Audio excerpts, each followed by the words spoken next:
अस्सलाम वालेकुम जी। Lesson number 3, personality and stress. सबसे पहले पर्सनैलिटी को पढ़ते हैं जी। पर्सनैलिटी क्या है?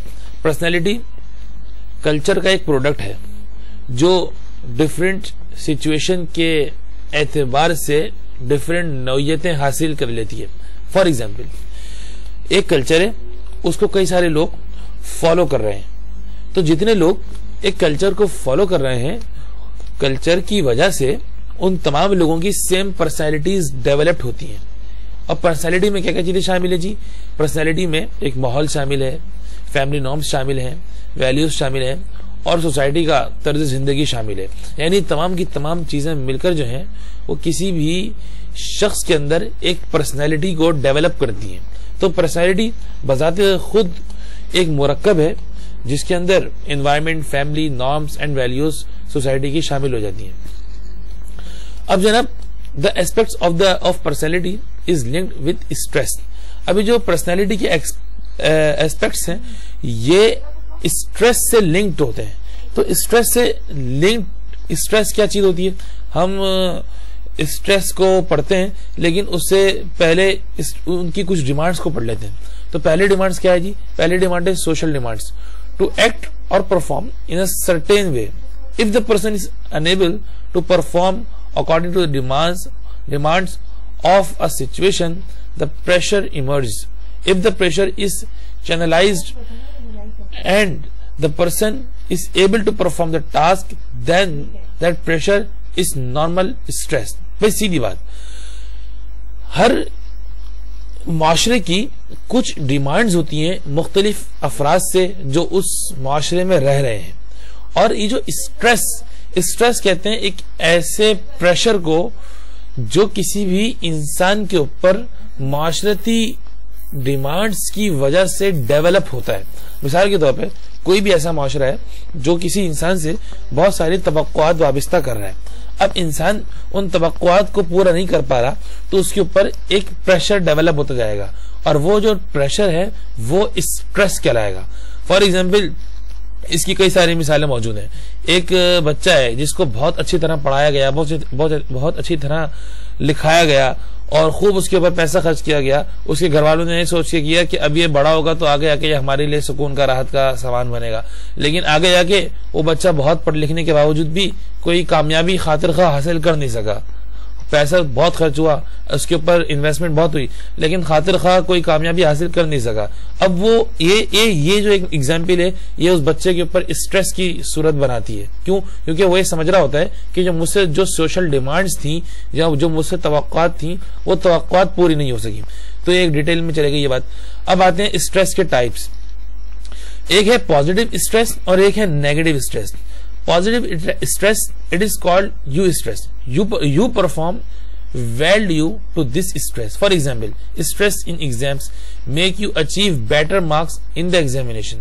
Positive stress का मतलब क्या हुआ कि अपने ऊपर प्रेशर लेना कुछ अच्छा करने के लिए, अपने ऊपर प्रेशर लेना कुछ अच्छाई या माशरे के लिए, माशरे की इस्लाह के लिए। फॉर एग्जाम्पल, एक बच्चा स्ट्रेस ले रहा है कि एग्जाम में उसके मार्क्स अच्छे आए, उसके लिए वो परेशान घूम रहा है, अपने ऊपर वो प्रेशर ले रहा है। लेकिन नेगेटिव स्ट्रेस क्या है जी? If you can't adjust to the demands of the situation then the stress is prolonged, then this negative stress affects on your performance, your health and your overall personality.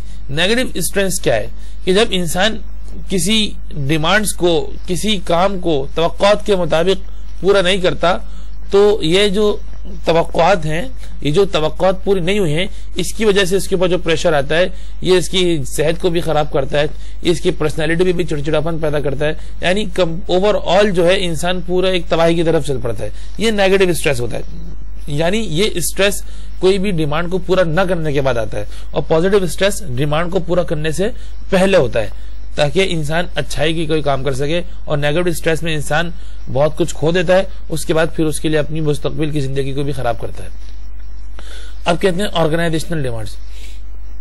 The organisations have certain expectations, they require their employee to fulfill certain tasks. This is also puts stress on the employees and the worker. If the organization demands some sort of work from the employee which he knows he will not be able to perform well. क्या जी, क्या बात हुई, हर organisation जो है अपने workers से बहुत सारी चीजों की डिमांड करती है कि पर इसके जो वर्कर्स हैं वो हर काम को फुलफिल करें और उनकी रिक्वायरमेंट्स के ऊपर पूरा उतरें। और तो फिर ये जो ऑर्गेनाइजेशन का प्रेशर है ये एम्प्लॉयज के ऊपर पड़ता है, वर्क के ऊपर पड़ता है कि हम जो है अपने जो मैनेजर्स हैं या अपनी जो ऑर्गेनाइजेशन है इनकी तवक्कुआत के ऊपर पूरा उतरने की कोशिश करें। तो इसका स्ट्रेस जो है वो ऑर्गेनाइजेशनल डिमांड्स की वजह से वर्कर्स के ऊपर आता है। अब आता है सिचुएशनल डिमांड्स। सिचुएशनल डिमांड्स क्या है? Stress emerge out of expectations, situational expectations, cultural expectations, organizational expectations and family expectations. All these expectations make you work. If you work according to the situation, there should be no stress. फिर क्या है जी, हर इंसान से उसके environment में जितने लोग हैं वो कोई ना कोई एक्सपेक्टेशंस रखते हैं। उसकी फैमिली, उसकी ऑर्गेनाइजेशन और उसका एनवायरमेंट, उसके दोस्त अहबाब, अगर वो उनके तमाम के तमाम लोगों को इकट्ठा खुश रखता हुआ जा रहा है तो उसके ऊपर कोई स्ट्रेस बिल्ड नहीं होता। लेकिन जैसे ही किसी एक तरफ वो बहुत अच्छा कर रहा है लेकिन दूसरी तरफ कुछ कमी होती है तो उसके ऊपर स्ट्रेस आना शुरू होता है, क्योंकि वो लोगों के अंदर एक मुअज़्ज़ज़ इंसान की हैसियत से नजर आना चाहता है। तो ये होती है सिचुएशनल डिमांड्स, यानी हालात के एतबार से, कंडीशंस के एतबार से लोगों की तवक्कुआत। अब आते हैं जी personal tool to control stress. Stress के लिए हम कौन से पर्सनल टूल हैं जो इस्तेमाल कर सकते हैं? Self perception. अच्छा, self perception is the picture you hold about your self. अपने आप को संभाल के रखना, यानी किसी भी चीज से बहुत ज्यादा परेशान न होना, ये सेल्फ परसेप्शन कहलाती है। Is a very important because it, sorry मुझे फंबल का प्रॉब्लम है तो इसके लिए परेशान नहीं होइएगा, because it is an important tool in your hand to act according to the expectations of the other. Self perception in a way gives you self confidence. ये क्या है जी? सेल्फ परसेप्शन ये आपको सेल्फ कॉन्फिडेंस फराहम करती है और आप इसके जरिए अपनी शख्सियत को कंट्रोल करते हैं और उन डिमांड्स के लिए अपने आप को पूरा करने की कोशिश में लगे रहते हैं जो माशरा आपसे करता है। सेल्फ अवेयरनेस, स्ट्रेस को कंट्रोल करने के लिए एक टूल ये बहुत अहम है। सेल्फ अवेयरनेस क्या है जी? अपने बारे में आप खूब जानते हो। If you know yourself, you know your capabilities and on the basis of these capabilities you can accomplish a task। अगर आप अपने आप को जानते हैं तो यकीनन आप अपनी सलाहियतों के बारे में भी जानते होंगे और आप ये भी जानते होंगे कि आपने कोई टास्क किस तरह पूरा करना है। तो अपने आप को जानने और अपने आप को पहचानने और अपने आप को अपने साथ वक्त गुजारने वाला हमें बनना चाहिए। सेल्फ वर्थ, सेल्फ वर्थ का मतलब क्या है जी? अपनी The potentially and the power to do things are important. If you don't know yourself, it means you cannot market your abilities। यानी हर इंसान अपने बारे में तो जाने, ये सेल्फ अवेयरनेस हो गई। सेल्फ वर्थ का मतलब अपनी कीमत के बारे में जाने कि उसकी हैसियत और उसकी कीमत माशरे में क्या है। अगर वो अपनी कीमत या अपनी हैसियत बिल्कुल खत्म तस्वुर करता है तो वो अपने आप को मार्केट नहीं कर सकता और उसके ऊपर इस बात का भी स्ट्रेस रहेगा। यानी आपके अंदर जहां कोई क्वालिटी नहीं है तो कोई ना कोई ऐसी क्वालिटी होगी जो आपके अंदर छुपी होगी जो आप नहीं जानते। यानी कहते हैं ना कि हर इंसान में कोई ना कोई सलाहियत होती है।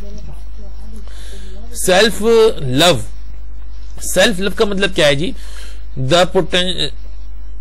The potentiality and the power to do things are important. If you don't know yourself, मैं सेल्फ वर्थ पे पहुंच गया सेल्फ लव को पढ़ते पढ़ते। You should appreciate yourself and your personality. If you don't love yourself, you have negative feelings about your self which create negative stress. आपको अपने आप से मोहब्बत करनी चाहिए। आप अपने आप से मोहब्बत करेंगे तो अपने बारे में भी सोचेंगे और अपने मुताल्लिक नेगेटिव जो कंसेप्शंस होंगे वो डिलीट होंगे माइंड से और पॉजिटिविटी जो आएगी। लेकिन उसी सूरत है जब आप अपने जात का खुद ख्याल करेंगे। Self esteem is earn through success and is very important. Taking responsibility and accomplishing the task will have to build up self esteem. Self esteem अपने आप को करना है जी, जो कि आपकी तरक्की का राज है जो किसी इंसान के लिए बहुत जरूरी है। सेल्फ स्टीम के जरिए क्या होता है जी, हर इंसान अपने आप को रिफर्निश करने वाला बनता है और चैलेंजेस का सामना करने वाला बनता है और मुख्तलिफ अक़साम के टास्क को कंप्लीट करने वाला बनता है।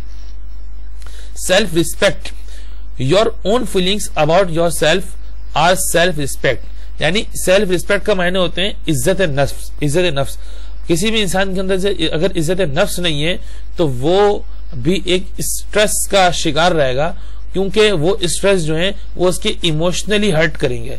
असल में जिस इंसान में सेल्फ रिस्पेक्ट नहीं होती वो जगह ब जगह इमोशनली बहुत हर्ट होता है। तो सेल्फ रिस्पेक्ट का ताल्लुक इमोशंस के साथ है, जो अगर हो तो इंसान जो है स्ट्रेस का शिकार ना हो। चैप्टर नंबर 4 हमारा आता है परसेप्शन एंड इंडिविजुअल बिहेवियर। इंशाल्लाह उसको अगली क्लास में पढ़ने की कोशिश करेंगे। बहुत शुक्रिया।